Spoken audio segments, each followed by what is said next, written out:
My name is Giles Dooley and I'm a photographer, and I want to talk today about my new project, Legacy of War.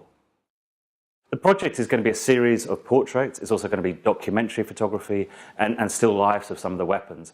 And it's going to look at a lot of the different themes around the idea of legacy of war. So it could be contamination from landmines, from UXO. It could be the psychological damage of conflict decades on. It could be contamination in terms of things like Agent Orange or depleted uranium.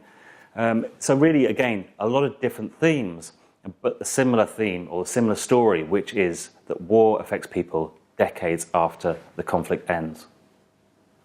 I've started the photographic phase, the first phase of the project.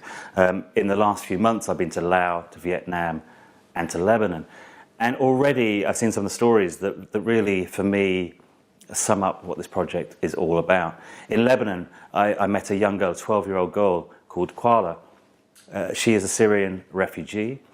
She went through pretty unimaginable horrors during the war. I won't go into the details of those, but living in Lebanon in a refugee camp, she was so traumatized that at 12 years old, she took rat poison to kill herself because she couldn't live with what had happened. I met her, very upsetting, but at the same time, those are the stories that I think are important to tell. And she represents really the youth and somebody that is from a very recent war and yet is living with a legacy of it already and will live with those memories for the rest of her life. At the other extreme, when I was in Laos, I met a woman who was in her 40s.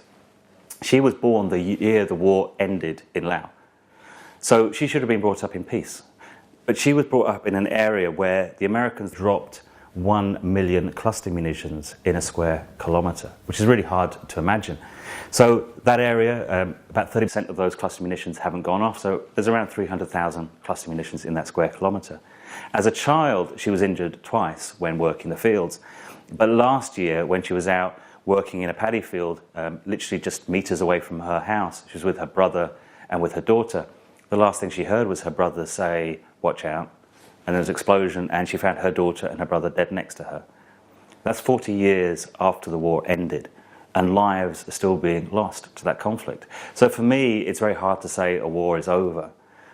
And that's what Legacy of War is saying. It's saying, you know, a war doesn't end when a peace treaty is signed. The Vietnam War ended. Since that war ended, 120,000 people have been injured. So does that really mean it ended? So Legacy of War, I want to try and bring all these different stories together, just to try and get people to think about what war really means and what the long-term consequences of it are. So as I say, it'll be in 4 phases. The first phase is the photography. The second phase is also really interesting. I wanted to make it a collaborative affair. I grew up very influenced by the poetry of the First World War. It's something that still moves me. And I decided I wanted to bring poetry, writing, into this project. So I'm working with poets and writers from the regions where I'm photographing, from Syria, from Somalia, from Laos, because I think it will give it another dimension and hopefully make it more accessible to people, but also make you think more. I mean, I think a photograph can be very powerful, but I think combined with this poetry, with this music, it will hopefully really have that impact that I hope it will. So that's the second phase.